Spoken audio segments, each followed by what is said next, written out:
اعوذ باللہ من الشیطان الرجیم، بسم اللہ الرحمن الرحیم۔ دیکھیے سب سے پہلے جو ہے اس میں مفرد منصرف صحیح اور جاری مجرا صحیح اور جمع مکسر منصرف کو سمجھنا ہے، پھر اس کے بعد اس کے اعراب کو سمجھنا ہے۔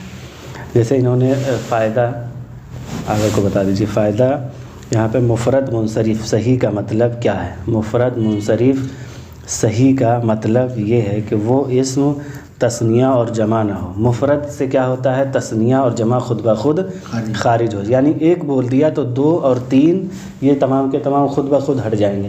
آپ نے بولا ایک شخص، ایک آدمی، تو خود بخود دو تین الگ ہو جائیں گے، یعنی ایک ہی کو آنا ہے روم میں، دو تین نہیں آئیں گے۔ پھر انہوں نے کہا منصرف، منصرف سے کیا ہے؟ اور غیر منصرف نہ ہو۔ منصرف سے مراد یہ ہے کہ غیر منصرف نہ ہو، یعنی منصرف ہو۔ نفی یعنی انہوں نے کہا غیر منصرف نہ ہو، انہوں نے دو نہ استعمال کیا، نہیں تو نفی کیا ہوتا ہے؟ یعنی اثبات ہوتا ہے، تو یعنی منصرف ہو، غیر منصرف نہ ہو، یعنی جس کی تبدیلی ہوتی ہو وہ ہو، جو تبدیل نہیں ہوتا ہے وہ نہ ہو۔ غیر منصرف سے مراد ہے کہ جو تبدیل ہوتا ہو، جس کا اعراب بدلتا رہتا ہو وہ ہونا چاہیے، جس کا اعراب نہ بدلے وہ نہ ہو۔ کہہ رہے ہیں منصرف سے یہ نکل گیا۔ پھر کہہ رہے ہیں صحیح، اور صحیح نحویوں کے نزدیک کیا ہے؟ دیکھیں صحیح کا دو ترجمہ، ایک صرفی جو ہے صحیح کا بتاتے ہیں، ایک نحوی۔ نحوی کہتے ہیں کہ ایسے اسم کو صحیح کہتے ہیں جس کے آخر میں حرف علت نہ ہو، خواہ شروع اور درمیان میں ہو، جیسے زیدن وعدن۔ یہ کیا ہے؟ انہوں نے نحویوں نے کہا کہ حرف علت اسم کے آخر میں نہ ہو، حرف علت الف واو یہ حرف علت اسم کے آخر میں نہ ہو، اگرچہ درمیان میں ہو یا شروع میں تو کوئی حرج نہیں ہے، اس کو ہم کہیں گے اسم صحیح، اسم صحیح کہیں گے۔ اسم صحیح نحویوں کے نزدیک یہ ہے کہ حرف علت آخری حرف نہ ہو اسم کا، بلکہ شروع اور درمیان میں ہو تو چلے گا، کوئی بات نہیں۔ لیکن صرفیوں کے نزدیک کہتے ہیں کہ اس اسم میں اس میں حرف علت ہو نہ، اس کلمے میں حرف علت ہو ہی نہ، یہ صرفیوں کے نزدیک ہے۔ لیکن نحویوں کے نزدیک صرف اسم کے آخری حرف، اسم کا آخری حرف حرف علت نہ ہو، بلکہ اگر چاہے درمیان کا ہو یا شروع کا ہو، حرف علت ہے تو کوئی بات نہیں۔ صرفیوں کے نزدیک کیا ہے؟ صرفیوں کے نزدیک ہے کہ اس کلمے میں حرف علت ہو ہی نہ۔ جیسے اب یہاں پہ زیدن ہے تو زیدن میں یہ حرف علت آ گیا، تو صرفیوں کے نزدیک یہ صحیح نہیں ہے، اس کو صحیح نہیں کہیں گے، بلکہ یہ غیر صحیح ہو جائے وغیرہ۔ اور قائم مقام صحیح کا مطلب کیا ہے؟ جیسے قائم مقام صحیح کیا ہے، اس کو کیا کہنا ہے؟ قائم مقام صحیح کا مطلب یہ ہے کہ آخر میں اگرچہ حرف علت ہو مگر اس کا ماقبل ساکین ہو، جیسے دلعن زبیون۔ اب کہہ رہے ہیں جاری مجرا صحیح کہیے یا قائم مقام صحیح کہیے، جاری مجرا صحیح یا قائم مقام صحیح کہیے۔ آپ ہدایہ وغیرہ میں پڑھیں گے تو جاری مجرا صحیح آئے گا، یہاں پہ قائم مقام صحیح آئے۔ جاری مجرا صحیح یا قائم مقام صحیح اس کو کہتے ہیں کہ اسم کے آخر میں حرف علت ہو، اسم کے آخر میں حرف علت ہو لیکن حرف علت سے پہلا والا حرف ساکن ہو۔ جیسے اس میں کیا ہے؟ زب یون، یہ کیا ہے؟ حرف علت ہے، آخر میں ہے، یہ حرف علت ہے، یہ سے پہلے کیا ہے؟ بے ساکن ہے۔ اسی طریقے سے دلعن میں کیا ہے؟ واو حرف علت ہے لیکن واو سے پہلے لام ہے، لام کیا ہے؟ ساکن ہے۔ تو اس کلمے کو کیا کہیں گے؟ اب کہیں بھی آپ اس طریقے سے کوئی بھی کلمہ دیکھیے، کوئی، یہ تو دو مثال دے دیا، کوئی بھی کلمہ دیکھیے تو آپ کہہ دیجئے یہ جاری مجرا صحیح ہے یا قائم مقام صحیح ہے، کچھ بھی آپ نام دے سکتے ہیں۔ اسی طریقے سے آپ زید دیکھیے، وید دیکھیے، کچھ بھی دیکھیے تو آپ سمجھ جائیے کہ یہ مفرد منصرف صحیح ہے، مفرد منصرف صحیح ہے۔ کہہ رہے ہیں اس کا اعراب کیا ہوتا ہے؟ یہ جو ہے مفرد منصرف صحیح اور جاری مجرا صحیح یا قائم مقام صحیح اور جمع مکسر کا اعراب کیا ہوتا ہے؟ یعنی یہ بدلتے ہیں یا نہیں بدلتے ہیں، یعنی یہ ایک حالت پر باقی رہتے ہیں، جیسے مرفوع آیا، مرفوع کی حالت میں، فاعل کی حالت میں مرفوع رہیں گے یا مفتوح رہیں گے، منصوبی حالت میں جو ہے نصب رہے گا اعراب، یا جو ہے مکسور رہے گا، کیا رہے گا؟ تو کہہ رہے ہیں اس کا اعراب یہ ہے کہ یہ تینوں قسموں میں اس کا الگ الگ اعراب ہوگا، اس کا تینوں قسموں میں کیا ہوگا؟ الگ الگ اعراب ہوگا۔ جیسے اب دیکھیے یہاں سے اسم کے اعراب کی تین قسمیں ہیں، رفع، نصب، جر۔ اس میں متمکن کے اعراب کے اعتبار سے 16 قسمیں ہیں، اس میں متمکن کے اعراب کے اعتبار سے 16 قسمیں ہیں۔ نمبر 1 کیا ہے؟ مفرد منصرف صحیح جیسے زید۔ نمبر 2 مفرد منصرف قائم مقام صحیح جیسے دلون و ذبیون۔ نمبر 3 جمع مکسر منصرف رجال۔ جمع مکسر منصرف، مکسر اسے کہتے ہیں جس کے واحد کی بنا ٹوٹ جائے، مکسر اسے کہتے ہیں جو ٹوٹ گیا ہو، مکسر اسے کہتے ہیں جو ٹوٹ گیا ہو۔ جمع مکسر یعنی اس کو توڑ کے جمع بنایا گیا ہو، توڑ کے، واحد کو توڑ کے جمع بنایا گیا ہو تو اسے جمع مکسر کہتے ہیں۔ جمع مکسر جیسے رجالون۔ ان تینوں قسموں کا اعراب حرکت کے ساتھ ہوگا، یعنی حالت رفعی ضمہ کے ساتھ، اور حالت نصبی فتحہ کے ساتھ، اور حالت جری کسرہ کے ساتھ ہوگی۔ یعنی جیسا جیسا عامل ہوگا ویسا ویسا ان تینوں کا اعراب ہوگا، جیسا جیسا عامل، جیسے جاءنی زیدن، ٹھیک، جاءنی زیدن و دلعن و رجالن، جیسے کہ یہ جاءنی زیدن یا جاءنی دلعن یا جاءنی رجالن، یہ حالت رفع میں ہے، یعنی عامل فعل ہے۔ پھر اس کے بعد رأیت زیدن و دلعن و رجالن، یہ حالت نصبی میں ہے، یعنی جانی میں کیا ہوا؟ جاء فعل ہو گیا اور زیدن کیا ہو گیا؟ فاعل، یعنی کون آیا؟ زید آیا۔ یہاں پہ فاعل پر تمام ہو گئی بات، تو اس لیے زید کیا ہے؟ مرفوع ہے۔ اب کہیے رأیت زیدن، رأى فعل ہو گیا تو فاعل ہو گیا، میں نے دیکھا، اب کس کو دیکھا؟ وہ مفعول واقع ہو رہا ہے، کون؟ زیدن۔ یہ جانی جو ہے کیا مطلب ہے؟ جانی زیدن یعنی زید آیا میرے پاس، ہاں، زید آیا میرے پاس، تو آنے والا کون ہے؟ زید۔ اب یہاں پہ جو زید ہے یہ منصوب نہیں رہے گا بلکہ کیا رہے گا؟ مرفوع رہے گا۔ پھر رأیت زیدن، میں نے زید کو، میں نے دیکھا کس کو؟ زید کو۔ پھر اسی طریقے رأیت دلون و رأیت رجالن، یہ حالت نصبی میں ہے تو اس کا اعراب بدلتا رہے گا کیونکہ یہ حالت نصبی میں ہے۔ پھر اسی طریقے سے مررت بزید و دلو و رجالن، یا ایسے کہہ دیے مررت بزید، مررت بدلو و مررت برجالن۔ کہہ رہے ہیں ان تینوں کا اعراب عامل کے اعراب سے، عامل کے اعتبار سے بدلتا رہے، ان تینوں کا اعراب عامل کے اعتبار سے بدلتا رہے گا، جیسا عامل ہوگا ویسا ان کا اعراب ہو جائے گا، ظاہر رہے گا۔ یہ 3 ہو گئی۔ اب چوتھا کیا ہے؟ جمع مؤنث سالم، جمع مؤنث سالم۔ نمبر 4 کیا ہے؟ جمع مؤنث سالم کسے کہتے ہیں؟ جیسے مسلماتن۔ جمع مؤنث سالم، سالم یعنی سلامت ہو، مؤنث بنا، مؤنث کو جمع بنایا گیا ہو لیکن سلامت ہو، اور بنانے کا قاعدہ بھی بتایا گیا ہے۔ جمع مؤنث بنانے کا قاعدہ یہی ہے کہ واحد کے آخری کلمے، آخری حرف کے بعد الف اور تے بڑھا دیں گے، آخری حرف کے بعد الف اور تے بڑھا دیں گے، جیسے مسلم سے مسلماتن، اور اس کی واحد کی بنا بھی نہیں ٹوٹی ہے، سلامت ہے، یعنی میم سین لام میم، یہ چاروں حرف سلامت ہے، اس کے بیچ میں تو الف ہے نہیں، تو اسی لیے اس کو کیا کہتے ہیں؟ جمع مؤنث سالم، یعنی سالم یہ ہے کہ جس کی واحد کی بنا نہ ٹوٹی ہو۔ اس کا اعراب کیا رہے گا؟ یعنی اس پر کیا رہے گا؟ زبر رہے گا، زیر رہے گا، پیش رہے گا، کیا رہے گا؟ حالت رفع میں کیا رہے گا؟ حالت نصب و جر میں کیا رہے گا؟ کہہ رہے ہیں اس کا رفع ضمہ کے ساتھ، نصب اور خبر جر کے ساتھ، یعنی کسر خبر نصب اور جر کسرہ کے ساتھ ہوگا، یعنی حالت نصبی میں حالت جری کے تابع ہوگی۔ جیسے قرآن کی آیت، جیسے کل ہم نے بتایا تھا کہ آپ پڑھیے جو ہے تو کہیں پہ آتا ہے والارض الارض والسماوات، السماوات، لیکن یہ کیا ہے؟ یہ حالت نصبی میں ہے لیکن جر تے پر زیر کے ساتھ پڑھا گیا ہے، والارض السماوات، یعنی ہونا کیا چاہیے؟ السماواتا ہونا چاہیے، لیکن کیا ہے؟ یہ جمع مؤنث سالم ہے، اس لیے جو ہے اس کا اعراب کیا ہے؟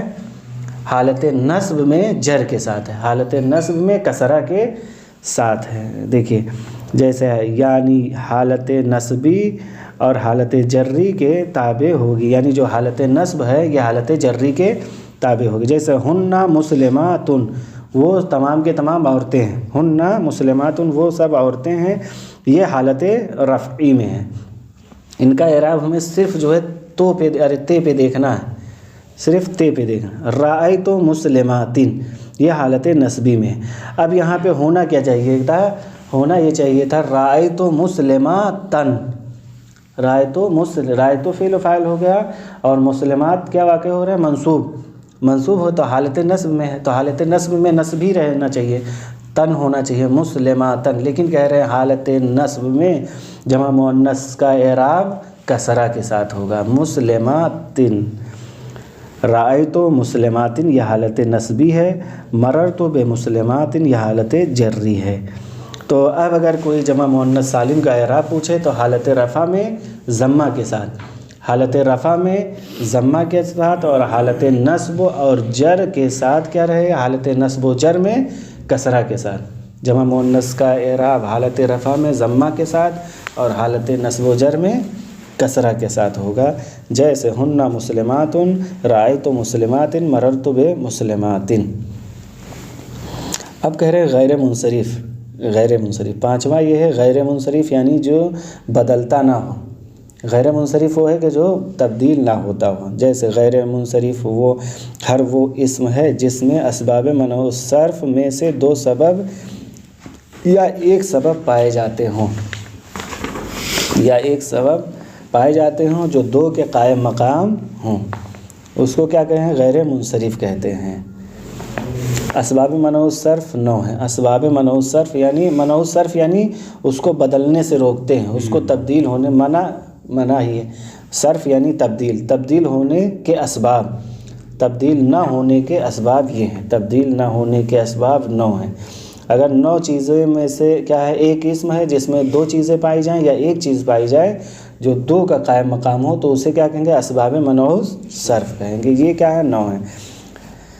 جیسے عدل ہے، وصف ہے، تانیث ہے، معرفہ ہے، عجمہ ہے، جمع ہے، اور کیا ہے؟ ترکیب، وزن الفعل، الف و نون زائدتان. اگر یہ 9 چیزیں پائی جاتی ہیں، 9 میں سے اگر 2 چیزیں کسی اسم میں پائی جائیں تو وہ کیا ہوگا؟ غیر منصرف ہوگا.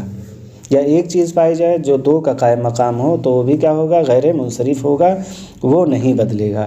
اس کا اعراب بھی بتائیں گے. اس کا اعراب یہ ہوتا ہے غیر منصرف کا کہ حالت رفع میں ضمہ کے ساتھ. ٹھیک، غیر منصرف کا اعراب حالت رفع میں ضمہ کے ساتھ اور حالت نصب اور جر میں فتحہ کے ساتھ. یعنی حالت جر میں بھی کیا ہونا چاہیے؟ مجرور ہونا چاہیے، لیکن حالت جر میں بھی نصب کے ساتھ ہوگا. جیسے عدل، اسم کا اپنی اصلی حالت کو چھوڑ کر دوسری حالت کو اختیار کرنا. جیسے عمر ہے، عمر ہی لکھا ہے، عمر.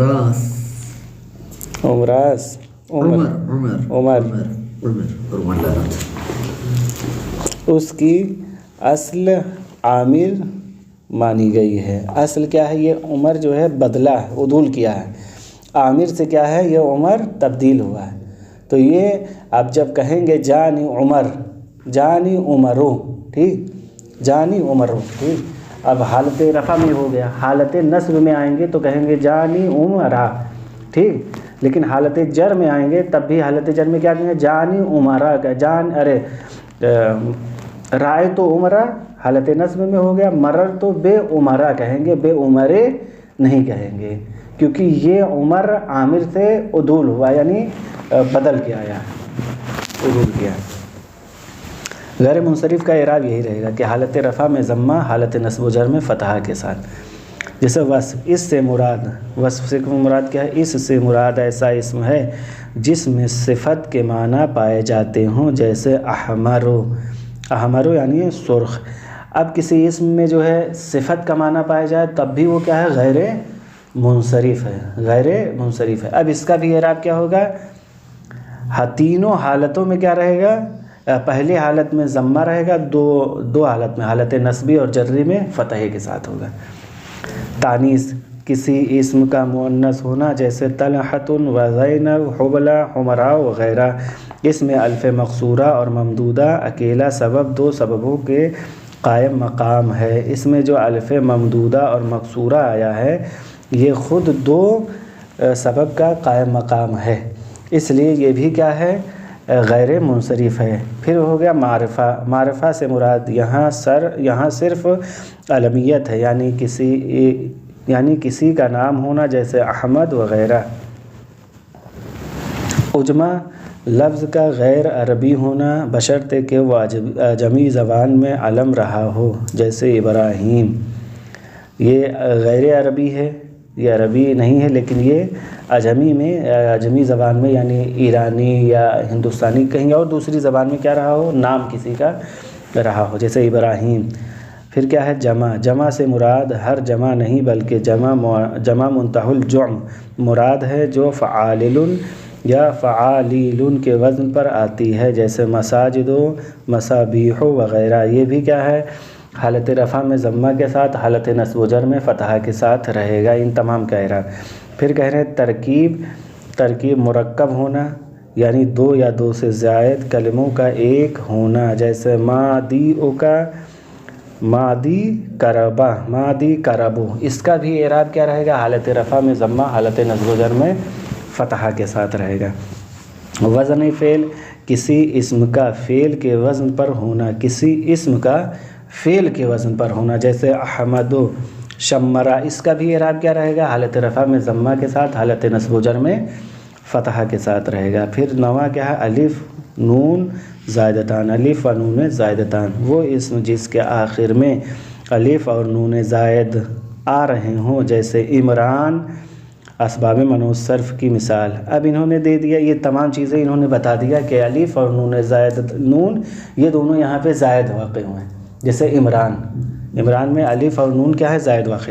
کہہ رہے یہ جو 9 چیزیں بتائی گئی ہیں، اس میں حالت رفع میں ضمہ کے ساتھ رہے گا اعراب، حالت نصب و جر میں فتحہ کے ساتھ رہے گا۔ ابھی یہ اسباب منع صرف کی مثالیں، جیسے ان سب کی مثال، جیسے عمر اسم عدل اور علم ہے، احمر اسم وزن فعل اور وصف ہے، طلحۃ و زینب اسم تانیث اور علم ہے۔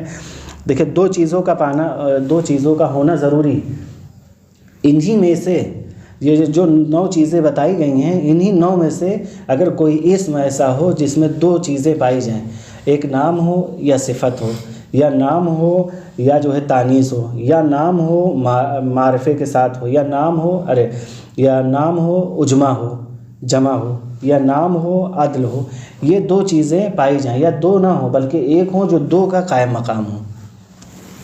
ٹھیک، تو کہہ رہے ہیں یہ تمام چیزیں، جیسے طلحہ و زینب، اس میں تانیث بھی ہے، طلحہ اور زینب میں تانیث یعنی مؤنث، دونوں مؤنث ہیں، اور علم ہے یعنی نام ہے، تو اس میں 2 چیزیں پائی گئی کہ نہیں؟ دیکھیں تانیث بھی پائی گئی اور علم بھی پایا گیا اس میں۔ پھر اس کے بعد کہہ رہے ہیں جیسے ابراہیم اس میں اجمع اور علم ہے۔ ابراہیم کیا ہے؟ اجمع، یعنی جمع منتہی الجمع ہے، اس کے بعد کوئی جمع نہیں بن سکتی۔ 2 طریقے سے جمع بنتے، ایک جمع ایسی ہے کہ جس کو جمع بنانے کے بعد پھر جمع بنایا جائے، اور یہ جمع ایسی ہے کہ اس کے بعد کوئی جمع نہیں بن سکتی ہے۔ ایک علم بھی ہے، نام، 2 چیزیں پائی گئی، ایک جمع بھی اور ایک علم۔ ابراہیم میں 2 چیزیں پائی گئی۔ اسی طریقے سے مساجدہ ہے، مساجدو یہ جمع منتہی الجمع ہے، اور اس میں کچھ کٹا ہے، جمع منتہی الجمع کا وزن ہے، جمع منتہی الجمع کا وزن ہے۔ امادی کربو اس میں ترکیب اور علم ہے، یہ دونوں کو 2 جملے کو ملایا گیا ہے، پھر ایک چیز کا نام دے دیا گیا ہے، تو یہ ترکیب بھی ہے اور علم بھی ہے، نام ہے، تو یہ 2 چیزیں اس میں بھی پائی۔ جیسے احمد میں کیا ہے، اس میں وزن فعل اور علم ہے، اس میں وزن فعل بھی ہے اور علم ہے یعنی نام ہے۔ یہ احمد کس کے وزن پر ہے؟ افعال کے وزن پر ہے، احمد افعال کے وزن پر ہے، فعل کے وزن پر ہے اور نام بھی ہے۔ عمران اس میں الف و نون زائدتان ہے اور علم بھی ہے۔ دیکھیں 2 چیزیں پائی گئی، ایک لاسٹ والی الف و نون زائدتان پایا گیا اور ایک نام۔ تو کہہ رہے ہیں کہ جتنی بھی چیزیں ہیں، جتنی بھی ان 9 میں سے کوئی بھی اسم اگر آپ کو نظر آئے، ان 9 چیزوں کو یاد کرنا ہے، یاد کرنے کے بعد اگر وہ اسم ان 9 چیزوں میں سے 2 چیزیں اس اسم میں پائی جائیں تو سمجھ جائیے وہ غیر منصرف ہے، سمجھ جائیے کہ وہ غیر منصرف ہے۔ کہہ رہے اس کا رفع ضمہ کے ساتھ، نصب اور جر فتحہ کے ساتھ ہوگا، جیسا پہلے بتایا جا چکا کہ غیر منصرف کا اعراب، ان 9 کا اعراب ان 9 میں سے کوئی اسم اگر نظر آئے اور اس میں 2 چیزیں یا ایک ہو جو 2 کا قائم مقام ہو، اگر ہو تو یہ سمجھ لیجیے کہ حالت رفع میں ضمہ کے ساتھ، حالت نصب و جر میں فتحہ کے ساتھ رہے گا. جیسے جانی عمرو رائت عمرہ مررت بے عمرہ، یا اسی طریقے سے آپ عمران کا لے لیجئے، جانی عمران رائت عمرانہ مررت بے عمرانہ، ہونا کیا چاہیے بے عمرانی، بے حرف جار ہے مجرور ہونا، لیکن کہا کہ حالت جر میں بھی یہ کیا رہے گا کسر فتحہ کے ساتھ رہے گا. چھٹا کافی ہیں. وصلی اللہ علی محمد وآلہ الطیبین الطاہرین.